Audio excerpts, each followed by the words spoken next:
5 October জাতিকরণই হোক বিশ্ব শিক্ষক দিবসের শ্রেষ্ঠ উপহার।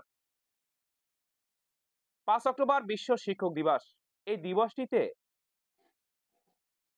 শিক্ষক সমাজ স্বপ্ন বুনছে জাতিকরণের দিন। তারা ওই দিন স্বাধীনতা 53 বছর পর তারা আবার নতুন করে স্বপ্ন দেখতে শুরু করেছে। আর মাত্র একদিন বাকি। মাননীয় প্রধান উপদেষ্টা এবং শিক্ষা উপদেষ্টার মাধ্যমে তাদের মুখ থেকে জাতিকরণের ঘোষণা শুনতে চান এমপিভুক্ত শিক্ষক সমাজ।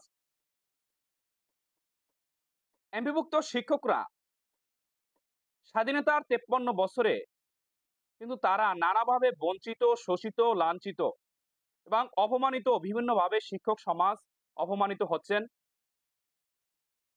তাই মাননীয় শিক্ষা উপদেষ্টা এবং আমাদের প্রধান উপদেষ্টা, যিনি সারা বিশ্বের মডেল, তিনি জাতিকরণ ঘোষণা করবেন।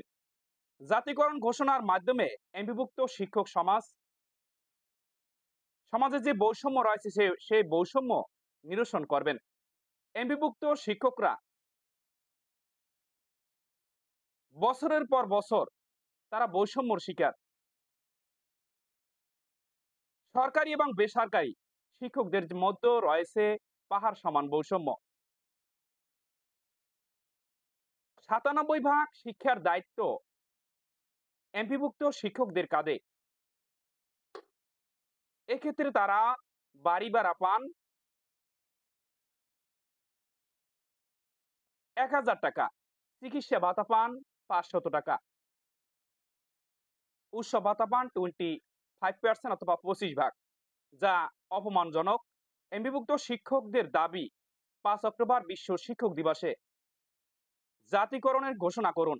মাননীয় প্রধান উপদেষ্টা, আপনি বিশ্বের মডেল, আপনি বাঙালি জাতির অহংকার।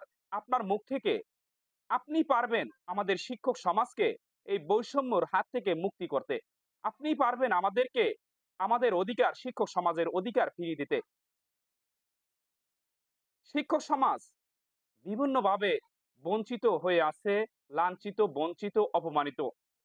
তারা তাদের সামাজিক মর্যাদা পাচ্ছে না, তারা তাদের ন্যায্য অধিকার পাচ্ছে না। তাদেরকে তাদের অধিকার ফিরিয়ে দিন। 5 অক্টোবর বিশ্ব শিক্ষক দিবস। এই বিশ্ব শিক্ষক দিবসে এমপিভুক্ত যে শিক্ষকরা রয়েছেন তাদেরকে এই বৈষম্যর হাত থেকে মুক্ত করুন। তারা সামাজিক মর্যাদা চায়। তাদেরকে যে জাতির শ্রেষ্ঠ কারিগর বলা হয়, সেই শ্রেষ্ঠ কারিগর হিসেবে